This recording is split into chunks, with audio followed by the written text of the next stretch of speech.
नमस्कार। आप देख रहे हैं सीता कुमारी यादव ऑफिशियल यूट्यूब चैनल। इस चैनल पर आप सभी को बहुत बहुत स्वागत है। तो एनसीईआरटी सार संग्रह का भारत पर मुस्लिम आक्रमण से महत्वपूर्ण क्वेश्चन इस वीडियो में बताएंगे। सार संग्रह बुक सॉल्यूशन भारत पर मुस्लिम आक्रमण का देंगे, तो आप लोग कोशिश कीजिएगा कि वीडियो ध्यानपूर्वक देखें और अंत तक देखें ताकि आप लोगों को अच्छे तरीके से समझ में आ सके। तो चलिए देखते रहें। भारत पर आक्रमण करने वाले प्रथम मुस्लिम आक्रमणकारी मूलतः कहाँ के निवासी थे?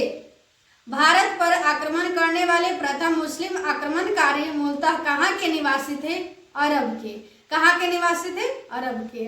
वर्ष 711 में भारत पर सर्वप्रथम मुस्लिम आक्रमण किसके नेतृत्व में किया गया? उबैदुल्लाह। किसके नेतृत्व में? उबैदुल्लाह के नेतृत्व में किया गया। वर्ष 712 में मोहम्मद बिन कासिम ने सिंध के राजा दाहिर को पराजित कर ठट्टा के समीप स्थित देवल बंदरगाह को अपने अधिकार में ले लिया था। सिंध के क्षेत्र में मोहम्मद बिन कासिम ने अंतिम विजय किस नगर पर प्राप्त की? मुल्तान। किस नगर पर प्राप्त की? मुल्तान पर। भारत में जजिया कर लगाने वाला प्रथम शासक कौन था? भारत में जजिया कर लगाने वाला प्रथम शासक कौन था? मोहम्मद बिन कासिम। प्रथम शासक कौन था? मोहम्मद बिन कासिम। सिंध क्षेत्र में अरबों द्वारा किसका प्रचलन प्रारंभ किया गया? ऊंट पालन तथा खजूर की खेती। सिंध क्षेत्र में अरबों द्वारा किसका प्रचलन प्रारंभ किया गया? ऊंट पालन तथा खजूर की खेती। अरबों के पश्चात भारत में किन विदेशी आक्रमणकारियों का आगमन हुआ? तुर्कों का। किन विदेशी आक्रमणकारियों का आक्रमण हुआ?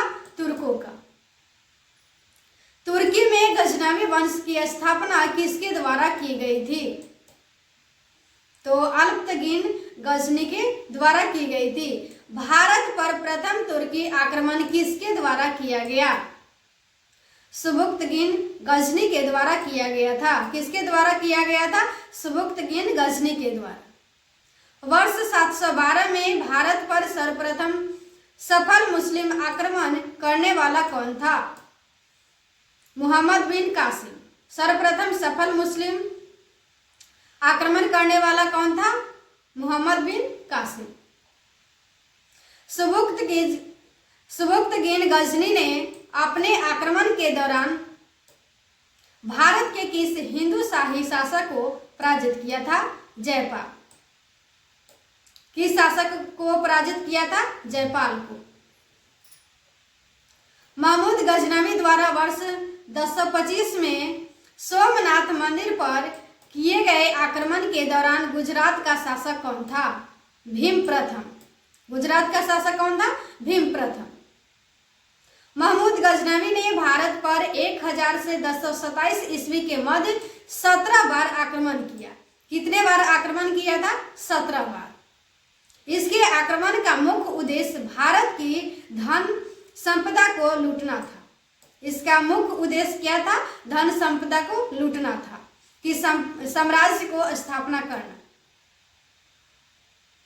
भारतीय जनता के लिए हिंदू शब्द का सर्वप्रथम प्रयोग अरबों द्वारा किया गया था।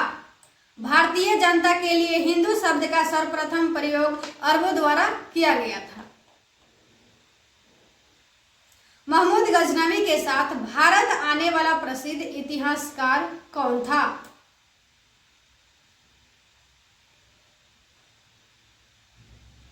यहाँ पे टाइपिंग मिस्टेक है, वीडियो के लास्ट में ये बता देंगे आप लोगों को।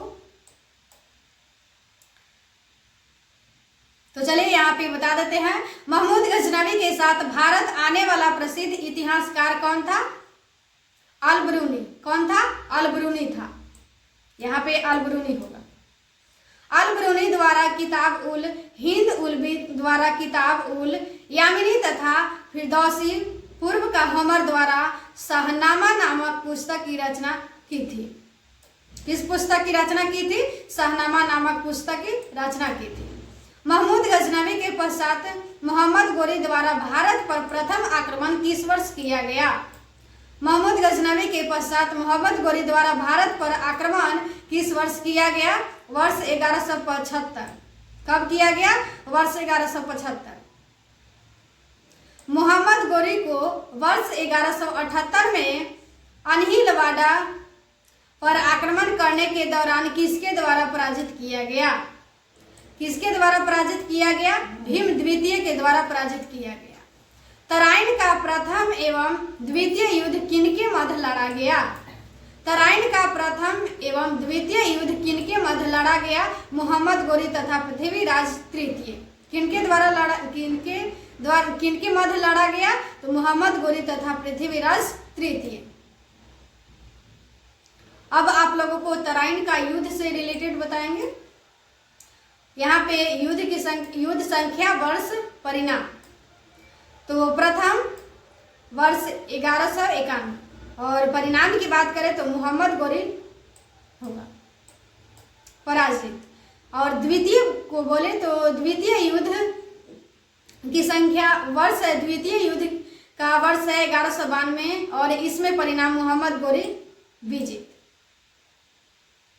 मोहम्मद गोरी ने कनौज के शासक जयचंद को किस युद्ध में पराजित किया?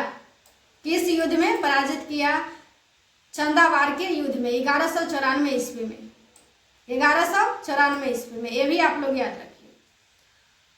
मोहम्मद गोरी के साथ भारत आने वाले प्रसिद्ध सूफी संत कौन थे? मोहम्मद गोरी के साथ भारत आने वाले प्रसिद्ध सूफी संत कौन थे? शेख मोइनुद्दीन चिश्ती। सिक्कों पर देवी लक्ष्मी की आकृति किस मुस्लिम शासक के द्वारा बनवाई गई थी? सिक्कों पर देवी लक्ष्मी की आकृति किस मुस्लिम शासक के द्वारा बनवाई गई थी? तो मोहम्मद गोरी। किस शासक के द्वारा बनवाई गई थी? मोहम्मद गोरी। मोहम्मद गोरी की मृत्यु के पश्चात उसके साम्राज्य पर किन 3 गुलामों द्वारा नियंत्रण स्थापित किया गया? मोहम्मद गोरी की मृत्यु के पश्चात उसके साम्राज्य पर किन 3 गुलामों द्वारा नियंत्रण स्थापित किया गया? तो फर्स्ट है यल्दौस, कुबाचा एवं कुतुबुद्दीन ऐबक। ये 3 के द्वारा साम्राज्य का नियंत्रण स्थापित किया गया। तो जितना भी भारत पर मुस्लिम आक्रमण से रिलेटेड सार संग्रह का दिया हुआ था, एनसीईआरटी सार संग्रह का, वो आप लोगों को बताने का प्रयास किए।